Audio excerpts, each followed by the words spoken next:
앞에 새롭게 놓인 에이지랑 메타의 기회 반드시 잡으십시오.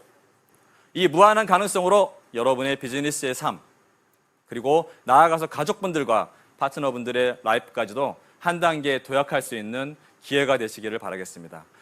모두 건강하시고 감사합니다.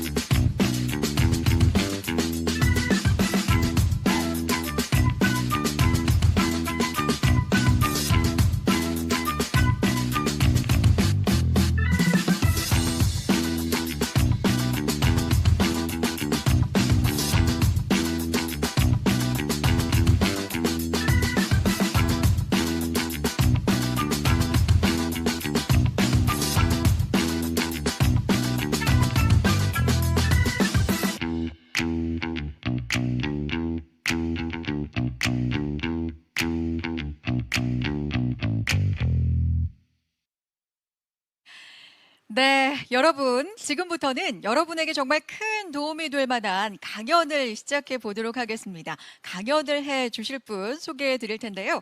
국내 항산화 의학의 최고 권위자로 서울대 의대, 가천의대 석좌 교수이며 1999년부터 파마넥스 자문위원직 역임 후 지금까지 뉴스킨 그리고 파마넥스와 함께 해주고 계신 정명희 교수님의 강연을 만나보도록 하겠습니다. 끝까지 경청해 주시기 바랍니다.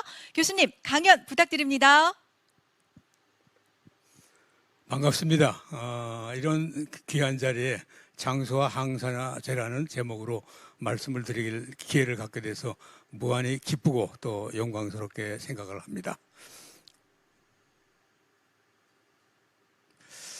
발표에 앞서서 아까 사회자께서도 저를 소개를 해 주셨지만은 간단히 저 자신을 소개해 드릴까 합니다. 저는 1971년, 여러분들이 보실 때는 아주 옛날인데 71년에 의과대학을 졸업을 했습니다. 그때 졸업생이 120명이었는데 저 혼자만 의사가 되는 길을 택하지 않고 기초의학, 연구와 교육에 전념하는 길을 택했습니다. 그래서 졸업을 하고 미국 뉴욕 주립대학, 스운이라고 하는데 스테이트 유니버시티 오브 뉴욕 의과대학에서 생화학으로 박사를 받고 그때 활성산소를 주제로 박사학위를 받아서 지금까지 활성산소 연구를 지속해 오고 있습니다. 한국에 돌아와서 서울대학교 의과대학에 30년을 교직으로 봉사를 했고 2011년에 저는 이미 정년을 했습니다. 정년을 한 다음에 성균관대학교 석좌 교수로 가서 삼성병원에 있는 대학원을 설립하고 거기서 원장으로서 4년을 역임을 했고 그 다음에 가천대학교로 와서 거기서 또 의무부총장직을 수행을 했습니다. 그럼 지금 현재는 가천대학교 석좌 교수로 있고 서울대학에 있는 동안은 서울대학교 부총장을 역임한 바 있습니다. 현재 제가 아주 액티브하게 활동하고 있는 분야가 두 분야인데 하나는 파마넥스에서 과학기술 고문으로 있다는 점, 하나는 한국건강식품협회 고문으로 있습니다. 그 고문으로 있으면서 하는 일은 그 협회가 발간하고 있는 국제학술지의 편집위원장직을 맡고 있습니다. 우선 인간의 수명은 계속 증가를 합니다. 옛날에는 우리 사람이 20세밖에 안 됐다고 그러고 1990년 초기, 즉 20세기 초만 하더라도 세계 최강국인 미국도 평균 수명이 50대밖에 되지 않았습니다. 그리고 현재 2010년 현재 세계 인구의 평균 수명은 68세로 알려져 있습니다. 그런데 점차 이제 이 평균 수명은 국민 소득과 비례를 하게 됩니다. 그래서 만 불이 증가할수록 5세씩 증가합니다. 그래서 1만 불 시대에 있는 나라는 70대고 우리가 지금 3만 불이기 때문에 80세에 도달되어 있고 그리고 4만 불 시대에 있는 나라는 85세로 되어 있습니다. 옛날에 우리 임금님의 평균 수명을 제가 한번 조사를 했습니다. 임금님이라고 하면 아마 최고의 환경에서 사시다가 가신 분들인데 그렇게 최고의 환경이라 하더라도 50세를 넘기지 못했습니다. 여기 평균을 쭉 제가 구해봤거든요. 48.2세입니다.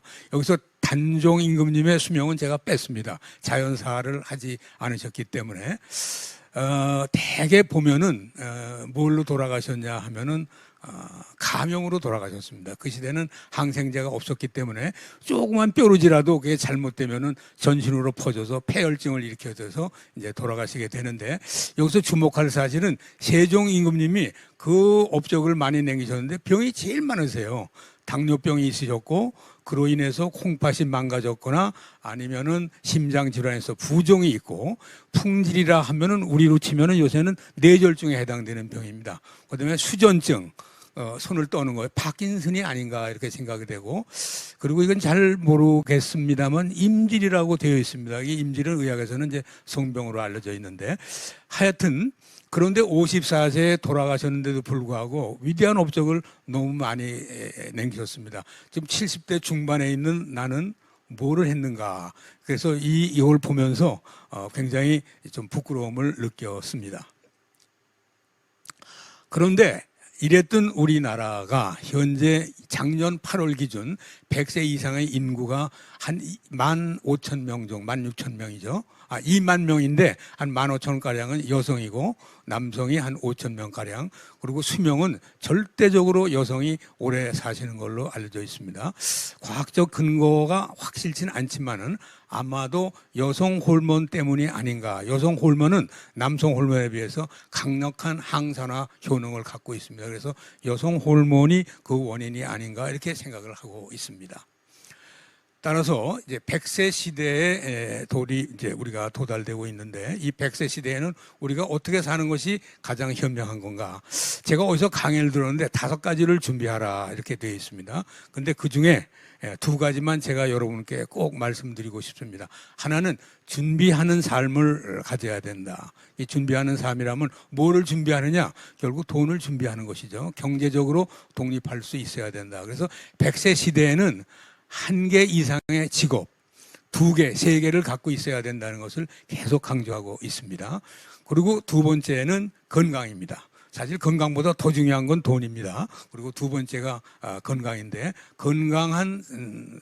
건강을 가진 삶을 유지하는 것이다. 그래서 저는 오늘 건강을 유지하는 방법 중에 과학이 밝혀낸 방법 중에 하나를 제가 이제 말씀드리고자 합니다.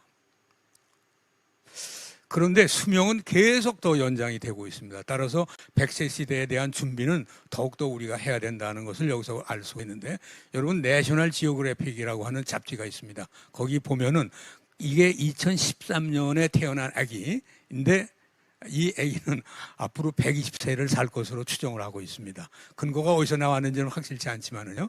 그 다음에 타임지가 2015년에 타임지에는 또 그 해 태어난 어떤 아기를 하나 보여주면서 이 아기는 142세까지 산다고 합니다. 다시 말씀드려서 경제가 발달하고 의학이 발달함에 따라서 우리의 수명은 계속 증가한다는 것을 여기서 보여주고 있습니다. 따라서 이에 대한 대비는 더욱더 우리가 해야 된다는 것을 우리가 알 수가 있습니다. 자, 그러면은 이 수명, 연장, 건강 어떤 거하고 가장 밀접한 관계가 있느냐? 이 그래프는 뭐를 보여주고 있느냐 하면 최대, 여기 밑에 가로에 최대 잠재 수명이라고 있습니다. 이건 뭐냐면 경험적으로 얻어진 수명입니다. 여러분, 인간은 지금 몇 세까지 살 수 있을 것 같습니까? 우리가 신문이나 이런 데 보면은 가장 오래 산 분들을 보면은 현재까지 보고에 의하면 120세까지가, 이거 경험적으로 얻어진 거예요. 120세를 최대 잠재 수명으로 보고 있습니다. 근데 쥐, 마우스, 생쥐 같은 거는 2년밖에 못 살아요. 그래서 이 수명하고 이 동물들이 소비하는 산소의 관계를 여기 맺어놨습니다. 산소 소비는 그 동물의 단위 몸무게로 나눈 겁니다. 물론 쥐하고 사람하고 비하면 사람이 훨씬 산소를 많이 쓰죠. 그렇지만 사람의 몸무게하고 쥐가 소비하는 산소의 소비량을 쥐의 몸무게로 나누면은 요거를 우리는 뭐냐면 특이적 대사율이라고 하는 거죠. 그러니까 쥐가 훨씬 많이 사용합니다. 사람보다도. 우리 사람은 심박이 보통 70번 뛰지 않습니까? 1분에. 근데 쥐의 경우에는 200번씩 뛰어요. 굉장히 빨리 뛴단 말이죠. 그건 뭐를 의미하냐면 산소 소비가 많다. 즉 산소 소비가 많으면 많을수록 사람의 그 동물의 그 수명은 짧아진다. 따라서 수명은 산소와 굉장히 밀접한 관계가 있다는 것을 알게 되었습니다. 그래서 산소에 대한 연구를 이제 많이 했습니다. 산소를 이용하는 이유가 뭔가, 혹시 여러분들 산소를 왜 이용을 하는가 생각해 보신 적이 있는지 모르겠습니다. 바로 우리가 먹은 음식물로부터 에너지를 얻기 위해서입니다. 이렇게 생각하시면 됩니다. 우리가 자동차에다 연료를 넣어도 그걸 태우지 않으면은 결코 엔진이 돌아가지 않는 원리와 똑같습니다. 우리가 먹는 음식물을 우리가 먹지 않습니까? 물론 자동차 엔진 같이 이제 불로 태우는 것은 아니지만 우리 엔진, 사람의 엔진은 굉장히 고도로 발전된 엔진이기 때문에 불꽃이 없어도 우리가 에너지를 우리가 생성할 수가 있습니다. 근데 에너지를 생성하는 방법은 우리가 먹은 음식물을 산화를 합니다. 이 산화라고 하는 것은 뭐냐면 그 물질로부터 전자를 빼어서 내는 겁니다. 그 전자가 흐르면은 에너지가 나오는 겁니다. 여기 지금 우리 불빛이 있거든요. 이 불빛은 전자를 누가 만들어서 보내는 거죠? 발전소에서 만들어서 우리한테 보냅니다. 근데 스위치를 끄면은 어떤 에너지도 나오지 않습니다. 그 왜 그러냐? 전자가 흐르지 않기 때문에.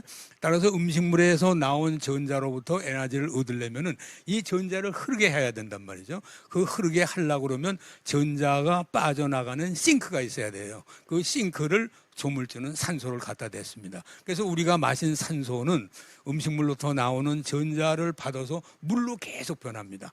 마치 우리가 싱크에다가 물을 부면은 그 싱크 구멍으로 물이 빠져나가는 것과 똑같은 원리입니다. 물이 빠져나갈 때 물에 힘이 생기는 거 아니겠습니까? 우리 저수지에 물이 아무리 많아도 물이 흐르지 않으면 거기에 에너지가 생성되지 않습니다. 그 저수지에 물을 흐르게 해야지만 그 물을 가지고 터빈도 돌리고 물레방아도 돌리고 그래서 우리가 에너지를 얻는 원리와 똑같습니다.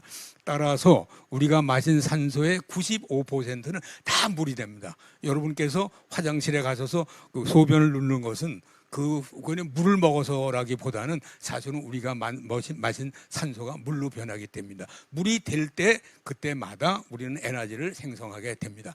근데 이렇게 되면 참 좋겠는데 4개를 받으면 물이 되는데 조물주가 좀 실수를 했어요. 그래서 하나를 받는 놈이 생기고 2개를 받는 4개까지 못 받고 하나, 둘, 셋을 받는 산소가 나오게 되는데 그것이 전체 우리가 마신 산소의 2 내지 3%입니다. 그거는 물이 아니고 굉장히 불완전한 산소 화합물입니다. 이거를 우리는 활성산소라고 부르게 됩니다. 그래서 이게 안전하게 물이 되는 거죠. 4개가 전자를 이제 받아서 이렇게 되는 것은 마신 산소의 95%에 해당됩니다. 그런데 여기 보시는 것과 마찬가지로 하나를 받는 놈, 2개를 받는 놈, 3개를 받는 놈, 4개째 받아야 물이 되는데 이 과정에 있는 것은 산소를 4개를 못 받았기 때문에 산소가 고픈 거예요. 그래서 다른 놈으로부터 산소를 뺏으려고 굉장히 애를 써요. 그래서 산소를 많이 가지고 있는 것이 대개는 단백질, 세포막을 구성하는 지질 또는 DNA 이런 것들이 많이 갖고 있어요. 그래서 얘네들은 그냥 이게 생기면은 전자를 뺏으려고 우리 몸에서 중요한 역할을 하는 이런 물질들을 갖다 공격을 해서 전자를 뺏으려고 합니다. 그래서 활성산소가 굉장히 나쁘다고 하는 이유가 여기에 있습니다. 그래서 활성산소는 나온 건 제거되지 않으면 반드시 나쁜 일을 하게 되고 그 나쁜 일이 심해지면 세포가 죽고 세포의 죽음이 많으면 그런 곧 질병으로 연결이 되는 것입니다. 그래서 이 활성산소는 여러 가지 원인에 의해서 지금 에너지, 생명이 있는 한은 활성산소는 항상 생기게 되어 있습니다. 또 경우에 따라서는 어떤 상황에서는 훨씬 더 많이 생기게 됩니다. 여러분들 백혈구, 요새 코로나가 들어오지 않습니까? 그래서 세균이 들어오면은 세균을 막는 그 사병 같은 세포가 백혈구입니다. 그래서 세균이 들어오면은 얘는 활성산소를 생성해서 그 세균을 죽이는 거죠. 그래서 활성산소가 꼭 나쁜 것만은 아닙니다. 이렇게 좋은 일도 합니다. 그 외에 뭐 화합물, 담배 연기, 알코올, 방사선, 자외선, 또 심한 운동을 하면 산소 소비가 많아지기 때문에 활성산소가 많이 오고, 또 많이 먹어도 활성산소가 일어납니다. 그래서 소식하는 분이 오래 산다고 하는 것이 옛날부터 여러분들 들어본 적이 있습니다만은, 이게 다 활성산소하고 관계가 있어서 늘 여기 빨간 글씨로 되어 있죠. 늘 활성산소에 우리는 노출되어 있다, 이런 얘기죠. 그래서 결국 우리 몸은 제거하고 생성되는 것이 밸런스가 맞춰져 있습니다. 사실은 조금 제거 능력이 좀 못 미칩니다. 그래서 조금씩 우리는 알게 모르게 우리 몸이 망가져 가는데, 이것이 쌓인 것이 노화인 겁니다. 제가 여러분들보다도 더 나이가 들어 보이는 이유는 오래 살았기 때문에 활성산소의 손상을 더 많이 받았다고 생각하시면 됩니다. 이게 노화고, 이건 만성적으로 일어나는 그런 상황이 되겠습니다. 그러나 나이가 든다든지 어떤 질병이 있다든지 그러면 제거 능력이 약하고 활성 생성 능력이 굉장히 많아지면 이걸 산화성 스트레스라고 얘기합니다. 그걸 옥시도티브 스트레스라고 하고, 이 옥시도티브 스트레스는 우리 병원에 가면 진단 내려져 있는 모든 질병의 90%는 알게 모르게 이 산화성 스트레스하고 관련이 있습니다. 늙는 문제, 암이 생기는 문제, 각종 염증, 감기, AI, 또 코로나 바이러스, 이건 뭐 다 활성산소하고 관계가 있습니다. 동맥경화, 당뇨, 뭐 어떤 병이든지 활성산소하고 관계가 없는 것이 없을 정도로 이렇게 밀접한 관계를 가지고 있는 것이 활성산소입니다. 그래서 우리는 활성산소를 어떻게 해서든지 제거를 해야 됩니다. 그런데 아까 말씀드린 활성산소가 관련이 있는 이 질병들은 대부분 치료가 불가능해요. 왜? 노년에 들어있는 것이기 때문에. 따라서 치료보다는 예방이 최우선입니다. 그리고 예방은 어떤 방법이냐? 가장 좋은 것은 바로 식품인 겁니다. 그 식품 중에서도 항산화제가 많이 들어있는 식품이 굉장히 효율적이다, 이렇게 말씀드릴 수가 있습니다. 그래서 활성산소를 제거하는 방법은 우리 몸은 두 가지 기전을 갖고 있습니다. 하나는 우리 몸에 아주 내재적으로 갖고 있는 활성산소를 제거하는 효소가 있습니다. 조물주가 엔진을 잘못 만들어가지고 활성산소를 내는 상황으로 몰아갔거든요. 그래서 이 큰일 났다고 해서 그 대안으로 나온 것이 또 활성산소를 제거하는 효소를 또 우리 몸에다 부여를 했습니다. 근데 이것만큼은 부족합니다. 그래서 우리가 외부에 활성산소를 제거하는 능력을 가진 여러 가지 물질을 섭취를 해야 되는데, 여러분 비타민C, 비타민 E는 아주 대표적인 활성산소 제거 영양소입니다. 이것만 갖고는 안 됩니다. 그리고 우리가 소위 말하는 야채, 차, 과일, 여기 그림에 아주 풍성하게 있는 이런 것들에 항산화제가 굉장히 많이 들어있기 때문에 이런 걸 먹는 것이 활성산소 제거에 굉장히 도움이 된다. 그래서 지금 이 활성산소 학회에 있는 사람들은 얼만큼 먹어야 되느냐라고 질문을 하면은 어떻게 대답하냐면, 지금 당신이 먹고 있는 야채나 과일의 양의 5배를 먹어라. 그러니까 우리가 항상 조금 먹고 있다는 거죠. 상당히 이제 많이 먹는 것을 이제 권장하고 있습니다. 그래서 이 항산화, 이제 앞으로는 황산화제를 얘기할 텐데, 여기 여러 가지 야채와 과일들이 있습니다.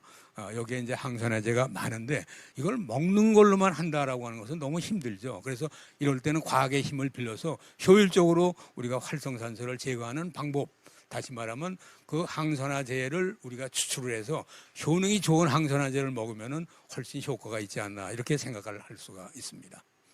그런데 이 항산화제는 화학적으로 통칭 폴리페놀 이렇게 얘기합니다. 이 페놀이라고 하는 게 이 화학 구조가 여기 있죠. 여기 보면은 여기 화학 구조가 페놀이 있는데, 폴리라고 하는 거는 많다는 뜻입니다. 다, 한자로 답니다. 이 폴리페놀이 많은, 이 폴리페놀이라고, 여기 요거 좀 비춰주시기 바랍니다.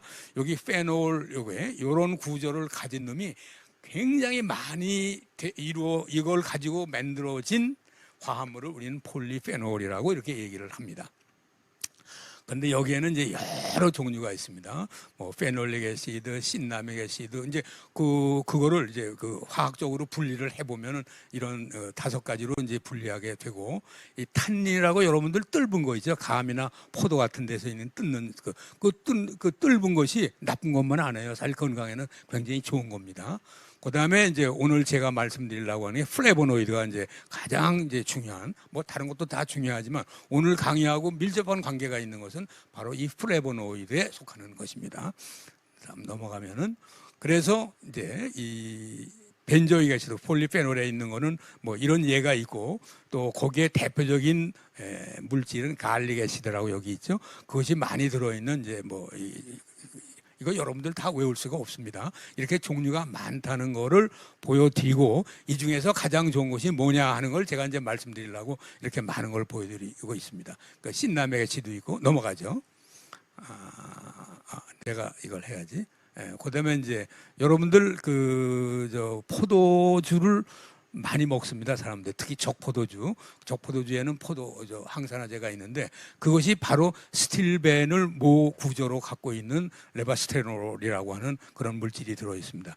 여러분 카레라이스 노란 거 있죠? 그게 커큐민이 들어 있는 그런 항산화제가 들어 있는 것입니다. 그다음에 이게 이제 탄닌이고, 떫은 성분 탄닌이고, 그다음에 이제 프레보노이드.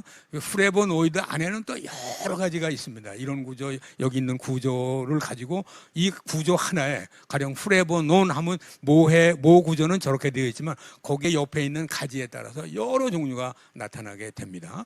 자, 그러면 프레보놀 쭉 있는데, 이쪽 밑에 줄에 오른쪽에 있는 안토사야닌이 오늘의 주인공입니다. 제가 이거를 이제 말씀을 드리도록 하겠습니다. 그래서 프레보노이드의 여러 종류가 있고, 그거에 대표적인 그 화합물을 있고, 그 화합물을 가지고 있는 야채를 제가 보여드리고 있습니다. 넘어가겠습니다. 이것도 넘어가겠습니다. 자, 이렇게 항산화제는 많이 있습니다. 근데 기본이 전부 다 구조를 보면은 폴리페놀, 아까 페놀 길이를 이렇게 갖고 보여드렸죠. 그것이 여러 개가 들어있어서 그래서 폴리페놀이라고 하는 것이고, 그 프레보노이드 중에 안토사야닌이라는 것이 있습니다. 안토사야닌은 여기 왼쪽에 맨 꼭대기에 있는 것이 모핵입니다. 그 모핵이고, 그 모핵의 옆에 여러 가지 가지가 붙은 거에 따라서 여러 종류의 안토사야닌이 나올 수가 있습니다. 그 중에 여기 사야니딘, 그다음에 델피니딘을 제가 보여드리고 있는데, 그 구조를 옆에다 이제 보여드리고 있습니다. 그래서 그 안토사야닌 중에 여러 개가 있습니다. 사야니딘, 델피니딘을 포함해서. 근데 이런 것 중에서 사야니딘과 델피니딘이 왜 좋은가 하는 것을 이제 뉴스킨과 관계 있는 미국 학자들이 연구를 해서, 그 연구한 것의 대표적인 논문 5개 중에서 제가 가장 중요한 데이터를 여러분께 보여드리고자 합니다. 왜? 이 에이즐락이 정말 좋다는 것을 과학적으로 여러분들이 증명된 내용을 알고 있어야지만 되기 때문에요. 그래서 이것은 주로 여기 오늘 퍼플이 굉장히 오늘 주인공으로 퍼플 up your days, 이 퍼플이에요. 여기 이 안토사야닌이 제일 많은 데는 이 퍼플 컬러라고 있는 야채와 과일입니다. 그 중에서 어디가 제일 많으냐 하면 노란 걸로 쓴 게 있죠. 블랙커런트, 흑미, 그다음에 이쪽으로 보면 빌베리라고 하는 것이 있습니다. 그래서 이 뉴스킨 연구진들은 이 3가지 과일을 택해서 거기서 유효 성분을 뽑아 봤습니다. 그래서 그거의 효능을 이제 검사했습니다. 그래서 논문 5개인데, 첫 번째 논문은 왜 사야닌과 델피니딘가를 밝히는 논문입니다. 그 첫째 이유는 여기 이제 H 리치 블렌드, H 리치, 이 블렌드라는 건 믹스하고 똑같은 뜻입니다. 그 H는 안토사야닌의 약자입니다. 안토사야닌이 굉장히 많이 있는 복합물, 그 블렌드, 그건 또 믹스라고 하는데, 여기에 양이 조사를 해봤어요. 여기 쭉 조사를 해봤으니까 제 꼭대기에 사야니딘과 델피니딘이 있죠. 제가 빨간 박스로 쳐 있는 거. 여기에 다른 거에 비해서 상대가 안 될 만큼 많은 양을 함유하고 있다는 것을 여기서 우리가 알 수가 있습니다. 그래서 첫째 이유는 요 흑미, 블랙커런트, 빌베리를 가지고 만든 AC, 안토사야닌 리치 블렌드, 그 복합물에는 뭐가 제일 많아요? 안토사야닌뿐만 아니라, 그리고 여기 다른 어떤 항산화 보자도 안토사야닌이 많고, 안토사야닌 중에서는 또 뭐가 많으냐면 사야닌과 델피니딘이 가장 많다는 걸 보여주는 논문입니다. 그 다음에 양이 많을 뿐만 아니라 이거의 기능도 탁월함을 여기 보여주고 있는데, 이게 그 기능을 보는 방법에 이게 이제 그 사람들이 밝혀낸 것이 뭐냐면 장 건강에 굉장히 중요하다라고 하는 것을 보여주고 있습니다. 여기 그림에 장이 있죠. 그 장 표면, 이거 장의 융기, 돌기입니다. 그 돌기를 또 현미경으로 들여다보면은 옆에 이렇게 벽돌같이 쭉 쌓여 있는 것이 장 세포입니다. 이 세포가 촘촘하게 붙어 있으면 장은 굉장히 건강한 거죠. 근데 어떤 원인에 의해서 이것이 느슨해지면은 이건 장 기능이 나빠진 겁니다. 나쁜 물질이 흡수가 된다라든지 뭐 이래서 결국 우리 장내에는 여러 가지 박테리아가 있어서 박테리아가 나쁜 물질을 계속 만들어내거든요. 그 물질이 장이 이게 타이트하면은 되는데 자꾸 들어오면은 우리 몸의 건강을 해치게 되는 거죠. 그래서 장 건강을 보는 방법에 세포를 배양해서 세포층을 이렇게 만듭니다. 그 밑에 그 페트리 디시가 있죠. 거기에 노란 전선을 이렇게 거기다 이렇게 하죠. 그 전기를 통하면은 전기가 잘 안 통하면은 장이 굉장히 건강하다는 거예요. 장 그 저항을 보는 거거든요. 그래서 근데 이게 이제 그 장 건강을 보는 방법에 전기를 통해서 저항이 높은 것이냐 아니면은 거기다 이제 위층에다 놓고 밑에 쪽으로 물질이 이제 잘 빠져나가는데 헐렁하면 잘 빠져나갈 거고 단단하면 이제 헐렁하면은 저항이 떨어질 거고 그래서 전기 저항으로 보는 거하고 물질 이동으로 보는 그런 방법이 있습니다. 그래서 여기서 이게 봤더니 여기다 이제 이 사람들은 장을 키웠어요. 그 밑에 그림을 보시면 쭉 이렇게 장이 잘 자라 있죠. 거기다가 TNF 알파라고 하는 건 나쁜 물질을 집어넣으면은 장이 느슨해져요. 그 느슨해지는 그런 상황에 다른 안토사야닌하고 집어넣어 봤어요. 집어넣어 봤더니 우선 전기 저항을 봤어요. 맨 이쪽에 이제 여기 보면 전기 저항이 굉장히 낮아져 있죠. TNF 알파라고 까만 거. 왼쪽에 까만 거기 굉장히 낮아져 있단 말이죠. 그게 왜 그러냐면 TNF 알파를 넣어서 전기 저항이 굉장히 낮아져 있어요. 근데 거기다가 안토사야닌을 집어넣어 봤더니 다시 올리는 능력이 뭐가 좋죠? 사야니딘. 그 옆에 델피니딘이 아주 잘 올려요. 다시 말하면 뭐예요? 장을 튼튼하게 해줬다라는 걸. 다른 안토사야닌은 이거에 비해서 그 능력이 이만큼 못합니다. 이쪽으로 넘어가 보죠. 그러면 이번에는 물질을 통과시키게 봤어요. 물질을 통과해 봤더니 물질 통과가 잘 이게 굉장히 높아졌죠. 그 높아졌다는 거면 허순해졌다는 얘기 아니에요. 그런데 사야니딘, 델피니딘 보면 뚝 떨어져요. 장이 굉장히 단단해졌다라는 걸 알고 수 있습니다. 그러니까 첫 번째 논문은 양이 많고 능력이 굉장히 탁월하다. 그래서 사야니딘과 델피니딘을 이 사람들은 선택을 한 것 같습니다. 이번에는 이제 이걸 보기 위해서 과잉 에너지 소비, 고지방 식이 그 식품을 동물한테 줍니다. 그래서 이 고지방 이제 그 식이를 주면은 여러 가지 이제 문제가 생기는데 산화성 스트레스가 굉장히 올라가고 특히 장 점막이 망가집니다. 그리고 당 대사에 이상이 옵니다. 지방간이 생기고 인슐린 저항이라는 게 뭐냐면 인슐린 작용이 잘 안 되는 거예요. 정상적인 그 사람은 인슐린을 넣으면은 그 제 기능을 발휘하는데 당뇨병 있는 사람은 인슐린이 있어도 작용을 나타나지 못한다. 이걸 이제 인슐린 저항인데 이거를 놓고 변화를 유도한 다음에 이 안토사야닌 즉 사야닌과 델피니드를 한번 조사를 해 봤습니다. 그랬더니 동물 실험을 했어요. 쥐에다가 고지방 사료를 14주 줬어요. 그리고 지금 AC 리치 아까 한 거죠. 안토사야닌 리치 브랜드 그 세 가지 흑미, 블랙카런트 또 뭐죠? 빌베리로 된 그 성분을 하루에 다 줘봤어요. 이렇게 14주 줘봐서 나오는 그 결과를 해봤습니다.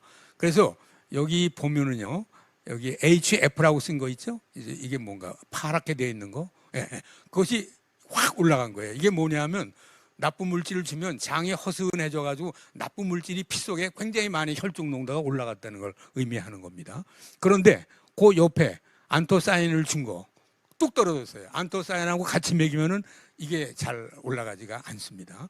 그리고 여기 엔도톡신이라는 이건 이제 이쪽은 우리가 외부에다 물질을 주어서 준 물질이 올라가는 걸 본 거고 옆에 엔도톡신이라고 쓴 거는 우리 장에서 세균이 낸 독소가 우리 몸에 얼마나 다 흡수가 되느냐 이런 얘기예요. 그래서 고지방 HF, 하이 패트 다이어트를 주면 확 올라가요. 그랬더니 안토사야닌을 주면 이게 뚝 떨어진다 이런 얘기죠.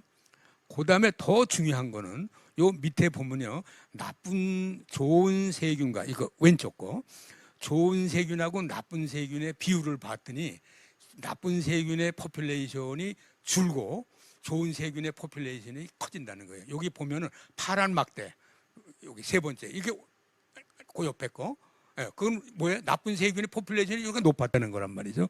그런데 이걸 주면은 그 포퓰레이션이 떨어졌어요. 뚝 떨어지게 되는 거죠. 저도 여기서 항산화 공부를 굉장히 오래 했지만은 항산화제를 주어서 장내 세균의 포퓰레이션의 변화를 준다는 것을 처음 알게 됐습니다. 아르케멘시아라고 하는 건 좋은 세균입니다. 이 좋은 세균이 고지방 다이어트를 주면은 이게 뚝 떨어져요. 그런데 같이 주면은 이게 다시 올라간다. 여기서 중요한 건 뭐냐 하면요, 장내 세균, 장 건강이 나빠지고 장 점막이 약해진다. 근데 그거를 고쳐준다는 거하고 장내 세균의 포퓰레이션, 나쁜 세균은 떨어뜨리고 좋은 세균의 포퓰레이션을 증가시킨다라고 하는 것이 이 논문의 요점입니다. 세 번째 논문은 이번에는 아까는 뭐였죠? 장내 세균과 장 건강을 봤는데 이번에는 대사에 어떤 작용을 미치는가. 그래서 이번에도 똑같이 14주를 주고 보는 관찰한 거는 다른 걸 봤습니다. 어떤 걸 봤냐면 우리가 글루코스를 이제 당을 딱 주면 말이죠. 이렇게 쫙 올라갑니다. 위에 올라가는데 올라갔다가 금방 떨어질수록 좋은 거예요. 당이 올라갔다가 떨어지지 않으면 그게 당뇨병인 거예요. 여기서 보면 맨 꼭대기의 그래프는 나쁜 거지. 당을 처리를 못 한다는 거고 맨 밑에 있는 건 당 처리를 잘 한다는 거예요. 그래서 이거를 그 밑에 이 그래프에 있는 밑에 있는 에리어 면적을 비교한 겁니다. 그래서 세 번째 옆에 세 번째로 가면은 여기 그 파란 거 있죠? 제일 높죠. 이 하이패트 다이어트를 주면은 이 에어리어가 제일 높아. 다시 말하면 뭐예요? 글루코즈가 포도당이 올라갔다가 잘 안 떨어진다는 얘기지. 그런데 옆에 저걸 줬어요. 이 안토사야닌을 주면은 이게 자꾸 떨어져서 맨 이쪽이 양을 제일 많이 주면 뚝 떨어, 이 오른쪽에 굉장히 많이 떨어진다는 것. 즉, 당대사 변화에 좋은 효과를 준다. 이번에는 뭐를 줬냐면 인슐린을 줘요. 그 인슐린의 작용은 어때요? 올라갔던 놈이 밑으로 뽁 떨어져야 되죠. 맨 밑에 있는 그래프가 제일 좋은 거예요. 근데 그게 바로 뭐냐 하면 이 안토사야닌을 준 거죠. 안토사야닌을 같이 주면은 인슐린의 작용이 잘 나타나고 그래서 당 올라가는 걸 금방 떨어뜨리는 그런 효과가 있다는 걸 보여주는 겁니다. 그 다음에 이 가운데에 있는 거 HF, 하이 패트 다이어트를 주면은 지방간이 온다는 거. 지방간이 현미경으로 보면 이렇게 되어 있습니다. 옆에 거는 노란 세포가 꽉 차 있죠. 근데 이게 하얀 걸로 들어가 있죠. 이게 바로 뭐냐면 지방이 간세포에 들어가 있는 겁니다. 이걸 지방간이라고 하는데 이 지방간이 옆에 보면은 안토사야닌을 주면은 다시 정상으로 돌아간다는 것을 우리가 알 수 있습니다. 지방간을 고쳐준다는 걸 우리가 알 수 있습니다. 네 번째는 이제 쥐 실험을 했죠. 사람한테 해봤어요. 사람한테 이제 8주 동안 이걸 하고 그다음에 안토사야닌을 주고 프리바이오틱스를 줬습니다. 이 밑에가 프리바이오틱스 이 사람 프리바이오틱스 215 안토사야닌 아까 퀴즈에 나왔었죠. 얼마만큼 먹어야 되느냐 하는 양이 여기서 나온 겁니다. 이걸 주고 그다음에 프리바이오틱스를 줬습니다. 이렇게 주고 그 효과를 봤더니 이거 보세요. 나쁜 세균의 8%였던 것이 3%로 떨어졌습니다. 이 나쁜 세균이. 그러니까 나쁜 세균의 포퓰레이션은 줄고 좋은 세균의 포퓰레이션이 증가한다. 그러니까 우리 장내 세균의 포퓰레이션이 개선된다는 것을 우리가 알 수가 있습니다. 이번에는 아까는 8주, 14주 뭐 이랬잖아요. 한 번 먹이고 어떤 효과가 나타나냐를 본 겁니다.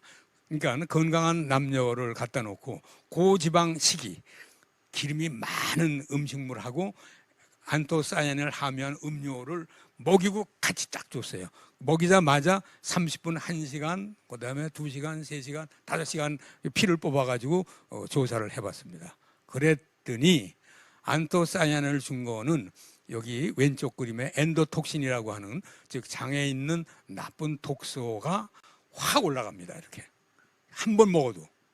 그런데 같이 먹었어요. 안토사야닌을 같이 먹으면 이렇게 떨어진다. 다시 말하면 급성적으로도 효과가 나타난다는 것을 보여주고 있습니다. 옆에 이렇게 보면은 이거를 시간별로 보면은 밑에 있는 그래프 있죠? 밑에 있는 거. 이거는 안토사야닌하고 같이 준 겁니다. 올라갔던 놈이 쉽게 이렇게 떨어지는데 여기에 이거는 굉장히 즉시 효과가 나타난다는 걸 보여주고 있습니다. 그래서 이건 5개밖에 안 했지만 이분들은 이거 더 많은 연구를 해가지고 이런 종합적인 결과를 얻어냈습니다. 그래서 간에서 지방에서 근육에서 췌장에서 활발히 대사의 변화가 일어나는데 이걸 종합하면은 당 대사가 빨라지고 지방 대사가 빨라지고 인슐린의 작용이 아주 획기적으로 올라간다는 것을 이제 보여주는 실험입니다. 역시 제가 이걸 공부하면서 제가 평소 때 가졌던 파마넥스 뉴스킨의 어떤 특징을 우리가 다시 한번 확인할 수가 있었습니다. 제가 끊임없이 연구 개발한다. 제 논문을 보니까 굉장히 수준이 높아. 그리고 좋은 저널에 낸 학술 논문이라는 걸 알았습니다. 그리고 소재를 천연물에서 구한다는 것을 알게 됐고 또 수준 높은 연구 수행을 한다는 것을 다시 한번 확인할 수 있었습니다. 경청해 주셔서 대단히 감사합니다. 고맙습니다. 네, 고맙습니다. 정병희 교수님의 강연 잘 들었습니다. 다소 어려울 수 있는 정말 전문적인 내용이었는데 알아듣기 쉽게, 최대한 쉽게 쏙쏙 들리게 설명을 제가 할 수 잘 있는 방법 중에서 해주셨어요. 가장 쉽게 말씀드린 건데. 그러세요. 정말 그래서 이해가 잘 됐습니다. 교수님 고맙습니다. 네, 뉴스킨 그리고 파마넥스와 약 22년 오랜 시간 함께 해주셨고 오늘 강연에서도 핵심적인 의학 정보들을 그래서 쏙쏙 많이 알려주셨는데 자, 그런 교수님이기에 그냥 보내드릴 수가 없습니다. 방송 시작 전부터 지금까지 저희 회원분들께서 정말 많은 질문들을 보내주셨거든요. 질문들 답변 들어보는 시간 가져보겠습니다. 화면 통해서 첫 번째 질문 만나볼까요? 자, 첫 번째 질문입니다. 마이크로 바이옴 제품을 종합 비타민 제품과 병용 섭취하면 뭐가 좋을까요? 글쎄요, 종합 비타민 제품 정말 많이들 드시잖아요. 대중적으로 정말 많이 드시는데 병용해서 섭취한다면 어떤 장점이 있을까요, 교수님? 그러니까 이럴까봐 걱정을 하는 거예요. 비타민도 우리 몸에 꼭 필요한 거고 마이크로바이옴도 꼭 필요한 거거든. 그런데 혹시 일반인들이 하나 먹으면은 이걸로 다 해결되지 않을까? 이런 착각을 할 수가 있기 때문에 같이 먹는 거를 권장하는 거죠. 우리 사람들이 뭐가 하나 좋다면 거기에 빠진다고. 그렇죠. 그래서 진짜 또 이걸 놓치는 거지. 그래서 마이크로바이옴이라는 제품에 좋은 제품을 먹는다 하더라도 기존에 좋은 거를 같이 먹어라. 그런 의미가 굉장히 강한 겁니다. 네. 그래요. 간과하기 쉬운 부분을 그렇지, 또 간과하기 짚어주셨습니다. 쉬운 거죠. 네. 두 번째 질문도 만나보겠습니다. 어떤 질문이 들어와 있습니까? 유산균과 안토시아닌의 조합은 어떤가요? 그렇죠. 유산균도 중요하다고 알고 있는데 이 조합이 또 어떨까 궁금한데요. 그래서 제가 아까 그 연구에서 나왔잖아요. 우리 유산균 제품을 먹어서도 우리가 장내 세균의 포퓰레이션을 변화시킬 수가 있어요. 그런데 이제 많은 역경을 거쳐야 돼. 세균이 위에 들어가서 위산도 이겨내고 장에 들어가서 이제 이겨내고 그래야 되는데 아까 이 안토사야닌을 주면은 유산균 제품을 안 먹었는데도 불구하고 장내 포퓰레이션에 변화를 준단 말이에요. 그러니까 같이 주면 더 좋은 거 아니겠습니까? 따로따로 아니 하나만 줘도 되는데 항산화제를 주면 그걸 추가해 준다고 그러니까 얼마나 좋겠습니까? 그래서 제가 보기에는 굉장히 좋은 적이고 그리고 여기 그 바이오락의 장내 세균은 하나만 요새는 그 장내 세균을 하나만 하지 않아요. 장점이 있는 걸 복합적으로 먹게 하거든. 이게 3가지가 있어 이제 보니까 말이죠. 그리고 김치에서 유래된 게 있어요. 어떤 학자에 의하면 이것도 국적이 필요하대. 네. 그래서 김치는 우리가 늘상 먹는 거니까 네. 김치에 있는 거를 먹는 거는 굉장히 바람직하다고 하는 제가 그 기사를 한번 봤습니다. 그래서 같이 먹어야 하니까 하나가 아니고 여러 개 먹는 게 좋고 거기다가 항산화제까지 들어가면 뭐 더 좋지 않나. 더욱더 이렇게 얘기할 좋다. 수가 있습니다. 알겠습니다. 진짜 이해하기 쉽게 말씀을 해주시네요. 자, 이제 마지막 질문 드려보겠습니다. 어떤 질문 들어와 있습니까? 락추로스 생소한 용어인데 정확히 무엇인가요? 이걸 꼭 락추로스? 알으셔야 돼. 네. 진짜. 중요한 질문인가요? 이게 뭐냐면요. 네. 아까 어서 그 사회자께서 얘기하셨나? 프로바이오틱스, 프리바이오틱스, 포스바이오틱스, 프리와 프로를 합친 거를 심바이오틱스 이렇게 얘기한다고 그랬는데 프로바이오틱스는 균 자체, 살아있는 균 자체, 포스는 죽은 균이에요. 그러니까 뭐 자기 동료 죽은 거 있으니까 환경이 좋은 거 아니에요. 같이 먹으면 말이지. 프리바이오틱스는 프로바이오틱스의 먹이에요. 먹인데 이 장내 세균은 크게 두 종류로 구분할 수가 있어요. 하나는 육식동물에 해당돼요. 동물로 치면 육식동물의 박테리아가 있고 초식동물의 박테리아가 있어요. 초식동물의 박테리아. 제가 의과대학 다닐 때 우리나라 사람은 대장암이라는 건 없었어요. 우린 위암만 있었어요. 헬리코박터 때문에. 대장암은 서양 사람만 있었던 거예요. 그러니까 서양 사람들은 그 당시 우리나라 사람에 비해서 뭐를 많이 하면 고기, 기름, 버터, 치즈 이런 걸 많이 먹었어요. 그거는 육식 박테리아의 먹이에요. 그 육식 박테리아의 먹이를 주니까 누가 잘 자라겠어요? 육식 박테리아가 잘 자란단 말이에요. 네. 그렇기 때문에 대장암을 유발하는 그 대장의 염증 같은 걸 일으키고 아까 얘기했지만 그 뭐죠? 상피 세포에 느슨해지고 저항이 떨어지고 뭐 이렇게 되는 거란 말이죠. 그런데 우리나라 사람은 그때 김치하고 나물만 먹었어. 그러니까 초식 박테리아의 먹이만 먹고 살았단 말이죠. 그러니까 초식 박테리아가 우리나라 사람을 많았던 거야. 그것 네. 때문에 비록 전체적으로 힘은 못 쓰지만 대장암은 없어요. 근데 락틸로스라고 하는 네. 거는 초식 박테리아의 먹이에요. 아, 그러니까 락틸로스는 당의 일종이야. 당인데 우리도 사람도 소화를 못해. 육식 박테리아도 소화를 못 시켜. 누구만 그거를 연료로 쓸 수 있냐면 초식 박테리아만 연료로 쓸 수가 있어요. 마치 옛날에 우리나라 사람이 야채만 먹고 사는 환경을 만들어 주는 거예요. 여러분 이해하셨습니까? 네네. 그래야지 락틸로스가 뭐라는 걸 아셔야 소비자한테 설명을 해줄 수가 있지. 우리 몸에 좋은 이 초식 박테리아의 먹이란 말이죠. 그러니까 다시 말하면 그걸 주면은 초식 박테리아의 포퓰레이션이 커지잖아. 마치 안토사이닌 줬을 때 초식 박테리아의 포퓰레이션이 증가하는 거와 같은 효과를 준다 이런 얘기예요. 그래서 프로바이오틱스, 프리바이오틱스를 같이 주면은 그렇게 좋은 거예요. 거기다가 안토사이닌이 들어가면 초식 박테리아의 포퓰레이션은 더 증가하지 않을까 이런 생각을 해봅니다. 그렇군요. 됐습니까? 자, 이렇게 질문 세 가지를 함께 해봤습니다. 정말 쉽게 쏙쏙 이해가 되게 설명을 해주셨습니다. 많은 분들께 도움이 됐을 것 같습니다. 교수님, 오늘 함께 해주셔서 정말 고맙습니다. 네, 고맙습니다. 네, 고맙습니다. 네. 계속해서 다음 순서 이어가도록 하겠습니다. 안 돼?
안녕하세요. 뉴스킨 코리아 심한정입니다. 어느덧 선선한 가을이 찾아왔습니다. 이번 가을에는 여러분의 비즈니스를 그리고 건강을 업그레이드 시켜줄 또 한 번의 기회가 찾아왔는데요. 지금부터 에이지락 메타를 소개해 드리겠습니다. 특히 오늘 강의 후반에는 퀴즈 이벤트도 준비되어 있는데요. 강의 중에 제가 반복해서 말씀드리는 단어는 오늘 퀴즈의 정답이겠구나 라고 기억해 주시면 됩니다. 자, 파마넥스는 ORS 제품 출시와 함께 큰 성장을 함께 해왔습니다. 그동안 혁신적인 제품이 출시되면서 파마넥스의 매출도 급성장할 수 있었는데요. 당시만 해도 생소했던 에이지락. 이 에이지락 브랜드를 소개하면서 시장에 경쟁 제품이 없는 새로운 마켓을 창출했습니다. 특히 TR9T를 출시하게 되면서 건강하고 지속 가능한 새로운 체중 조절의 기준을 제시했고요. 또 지금도 많은 분들께 사랑을 받고 있는 파마넥스의 넘버원 제품 에이즈락 유스스펜 3가 런칭 당일 1시간이 채 되지 않는 시간 안에 품절이 되었습니다. 그리고 여기 여러분의 비즈니스를 그리고 건강을 업그레이드 시켜줄 또 한 번의 기회가 찾아왔습니다. 에이즈락 메타는요, 잘 아실 텐데 라이프젠 테크놀로지의 방대한 연구와 또 뉴스킨의 과학자들이 오랜 연구 결과 탄생한 독창적인 퍼플 블렌드 원료와 장내 마이크로바이옴 제품입니다. 라이프젠은 노화 현상과 관련된 특허 기술을 보유하고 있고요. 다수의 연구 경험과 또 논문을 보유하고 있는 명망 있는 연구기관입니다. 뉴스킨 또한 다수의 과학자문위원과 또 125명 이상의 자사 연구개발 인력을 보유한 회사로서 37년 이상의 스킨케어와 건강기능식품 분야의 연구개발 경험을 토대로 우수한 제품들을 개발해 오고 있습니다. 이렇게 라이프젠의 기술과 뉴스킨의 노하우를 합쳐서 7년에 걸쳐 깊이 있는 연구 끝에 드디어 에이즈락 메타가 탄생할 수 있었습니다. 자, 여러분들이 꼭 기억하셔야 하는 에이즈락 메타의 핵심을 먼저 간략히 소개해드리겠습니다. 에이즈락 메타는 주원료로 3종의 프로바이오틱스를 함유하고 있습니다. 또 프리바이오틱스죠. 프로바이오틱스의 먹이가 되어서 유산균이 장까지 오래도록 살아갈 수 있도록 도와주고 또 유산균이 증식과 유해균 억제에 도움을 줄 수 있는 락츄로스 파우더를 주원료로 함유했습니다. 또 여기 유산균 사균체와 7년간의 연구 끝에 밝혀낸 3가지 퍼플 브랜드를 부원료로 함유하고 있는 장내 마이크로바이옴의 결정체라고 할 수가 있습니다. 특히 수많은 유산균 균종 중에서 특허받은 프로바이오틱스인 락토바실러스 람노수스, 또 김치에 많이 함유되어 있는 유산균이죠. 락토바실러스 플랜타리움, 또 비피도 박테리움 락틱스까지 총 3종의 프로바이오틱스를 함유하고 있어서 여러분이 장 건강에 도움을 줄 수가 있고요. 또 유산균도 생명체이기 때문에 먹이가 필요하겠죠. 에이즈락 메타에는 건강기능식품 개별 인정형 원료인 락츄로스 파우더, 이 락츄로스 파우더를 주원료로 함유하고 있습니다. 이 락츄로스 파우더는 유산균의 먹이로 이 장내 환경을 개선하는 데 도움을 줄 수 있는데요. 락츄로스 파우더의 인체 적용 시험 결과 함께 보실까요? 그래프의 가로축은 섭취 기간, 세로축이 균수인데요. 우측에 있는 짙은 보라색 막대 보이시죠? 성인을 대상으로 기능성 원료인 락츄로스 파우더의 인체 적용 시험 결과 락츄로스 섭취 기간 동안 장내에 있는 유익균인 비피도 박테리아가 유의적으로 증가하는 것을 확인할 수가 있었습니다. 앞서 설명드린 프로바이오틱스와 프리바이오틱스를 심바이오틱스라고 하는 거 아시죠? 이 에이즈락 메타는 이 심바이오틱스 이외에도 포스트바이오틱스를 또 부원료로 사용했습니다. 포스트바이오틱스는요, 프로바이오틱스가 프리바이오틱스를 영양원으로 이용해서 생성한 대사 산물을 의미하는데요. 이 본 제품에서는 락토바실러스 플랜타리움 LM1004의 사균체를 부원료로 함유했습니다. 여러분들이 장내의 마이크로바이옴 밸런스를 위해서 심바이오틱스 그리고 포스트바이오틱스까지 모두 챙겨 드실 수가 있습니다. 자, 마지막으로 에이즈락 메타의 핵심 성분이죠. 이 뉴스킨에서는 10가지가 넘는 다양한 퍼플 브랜드 원료를 무려 7년이라는 시간 동안 검토했는데요. 그중에서 블랙커런트, 블랙라이스, 빌베리, 블랙커런트, 블랙라이스, 빌베리 이 3가지 원료를 찾아서 독창적인 퍼플 브랜드를 개발할 수 있었습니다. 에이즈락 메타 1일 섭취량, 즉 3캡슐에는요. 퍼플 브랜드 성분이 215mg이 함유되어 있습니다. 자, 또한 모든 파마닉스 제품과 마찬가지로 에이지랑 메타 역시 이 원료 선정에서 기능 입증까지 파마닉스의 대표 품질 공정 과정인 6S 품질 관리 공정을 준수해서 생산을 했습니다. 자, 정리해 드릴게요. 이 숫자들만 기억하시면 됩니다.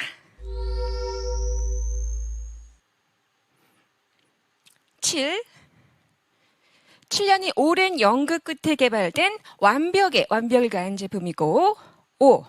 5건의 연구 결과를 통해서 과학적으로 증명된 원료임을 입증했고요. 3. 신바이오틱스와 유산균 사균체로 구성된 3종의 바이오틱스, 3종의 유산균 배합, 또 3종의 퍼플 브랜드까지 753. 이 숫자만 기억하십시오. 자, 이렇게 제품 핵심 소개해드렸고요. 다음 순서는 깜짝 퀴즈를 진행해 보도록 하겠습니다. 자, 정답을 아시는 분은 손을 들어주시면 운영진이 무작위로 한 분을 선정해 드릴 텐데요. 내 얼굴이 화면이 크게 나오면 마이크를 켜시고 큰 소리로 정답을 외쳐주시면 됩니다. 당황하지 마시고요. 편하게 말씀해 주시면 됩니다. 그리고 5초 안에 말씀을 해주셔야 하고요. 5초가 경과됐거나 틀리신 분은 다음 분에게 안타깝지만 마이크가 넘어가게 됩니다. 자, 준비되셨죠? 첫 번째 퀴즈 나갑니다. 자, 에이지랑 메타 퍼플 브랜드를 구성하는 세 가지 원료는 아시는 분들은 힘차게 손을 들어주세요. 네, 사장님. 첫 번째 퀴즈의 주인공이십니다. 당첨되셨어요. 자, 오늘 많은 분들이 시청 중이신데요. 저희 참석자분들께 간단하게 인사 좀 부탁드릴게요. 네, 마이크도 켜주시고요.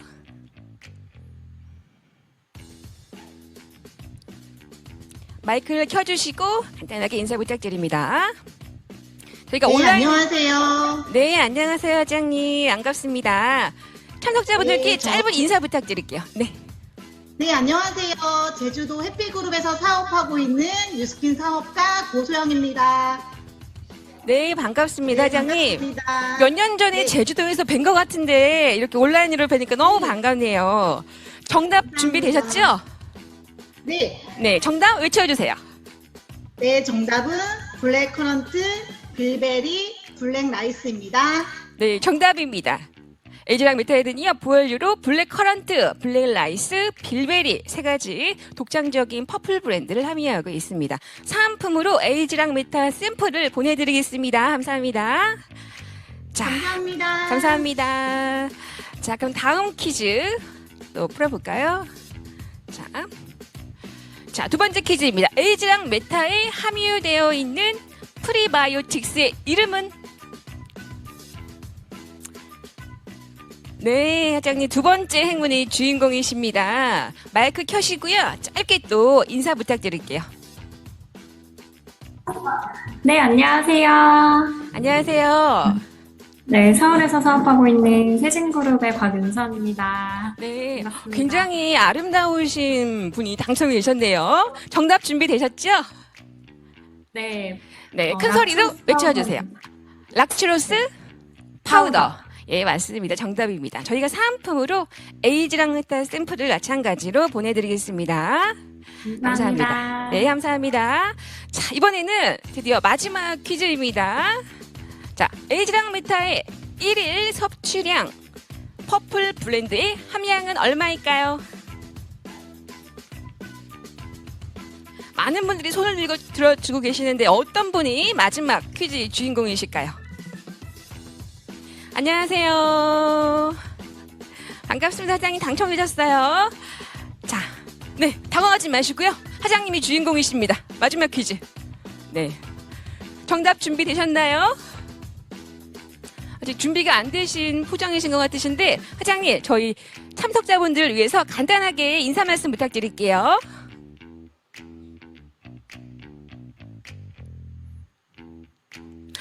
저희가 안타깝지만 온라인 진행상 연결 문제가 있어서 다음 순서로 다음 분 연결해 보겠습니다. 반갑게 또 손을 흔들어 주시는 분 당첨되셨습니다. 네, 사장님 안녕하세요. 안녕하세요. 마이크 켜주시고요. 네, 반갑습니다. 사장님, 간단하게 인사 네. 말씀 부탁드릴게요. 네, 울산에서 사업하고 있는 위너폴 장미경입니다. 네, 너무 반갑습니다. 먼 곳에서 접속을 해주셨네요. 정답 준비되셨을까요? 네, 정답 외쳐주세요. 215. 215 정답입니다. 사은품으로 에이즈가미터 샘플을 보내드리겠습니다. 축하드립니다. 자, 아쉽지만 여기에서 퀴즈는 마무리하고 많이 질문을 해주셨던 내용을 토대로 FAQ를 진행해 보도록 하겠습니다. 자, 에이즈랑 메타 섭취 방법에 대해서 질문을 굉장히 많이 해주시는데요. 많은 분들이 궁금해하실 거예요. 이 에이즈랑 메타는 1일 한 번 3캡슐을 편하신 시간대에 충분한 물과 함께 드시면 됩니다. 이 건강기능식품은요, 1일 섭취량을 준수하시면은 이 제품에서 제공하는 기능성을 얻으실 수가 있습니다. 그래서 이 프리바이오틱스 함유 제품의 섭취 방법에 대해 의견이 굉장히 다양한데요. 식전 섭취를 강조하시는 분들은 이 식후에 분비되는 위산에 유산균이 파괴될 수 있을까 하는 우려 때문인데요. 식후에 섭취했을 때 위산이 물론 분비되기는 하지만은 음식물과 중화가 일어나게 됩니다.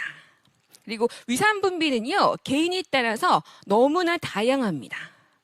스트레스를 받거나 섭취하시는 음식물의 물리적 혹은 화학적인 특징, 또 건강 상태에 따라서 분비가 다양해서요, 공복이라도 위산이 분비될 수가 있습니다. 그래서 식전, 식후, 오전, 오후 이 섭취에 큰 차이는 없고요. 매일 꾸준히 드시는 것이 중요하다고 할 수가 있습니다. 자, 마지막 FAQ입니다. 이 점도 많이 질문을 해주셨는데요. 에이즈랑 메타 병 안쪽에 보라색 가루가 묻어있다는 말씀도 간혹 해주세요. 그래서 제가 상세하게 설명을 드리겠습니다. 이 에이즈랑 메타는요, 안토시아닌 원료죠. 에이즈랑 퍼플 브랜드를 굉장히 많이 함유하고 있습니다. 그래서 제조 과정에서 또한 이 제품이 굉장히 입자가 미세하기 때문에 안토시아닌 원료 특성상 보라색 가루가 묻음 현상이 발생할 수가 있습니다. 그래서 혹시라도 병 내부에 보라색 가루가 발견되더라도 양해 부탁드리고요. 옷에 묻지 않도록 주의해서 섭취 부탁드리겠습니다. 저희도 계속해서 개선 노력을 하도록 하겠습니다. 자, 마지막으로 10월 BR이상 선판매 이벤트 소식입니다. 10월 12일부터 뉴스킨몰을 통해서 예약 판매가 진행되는데요. BR이상 선판매도 많은 관심 부탁드리고요. 자, 올 가을 에이즈랑 메타와 함께 여러분의 비즈니스와 건강을 업그레이드 하시기 바랍니다. 감사합니다. 네, 고맙습니다. 메타 3D 가상 스튜디오에서 멋진 강연을 해주셨습니다. 심현정 시니어님 다시 한번 감사하다는 말씀 전해드리겠습니다. 그리고 역시 우리 뉴스킨 회원분들 퀴즈 진짜 적극적으로 참여해주시고 정답도 어쩜 이렇게 잘 맞춰주셨을까요? 고맙습니다. 자, 이번에는요, 시청하고 계신 여러분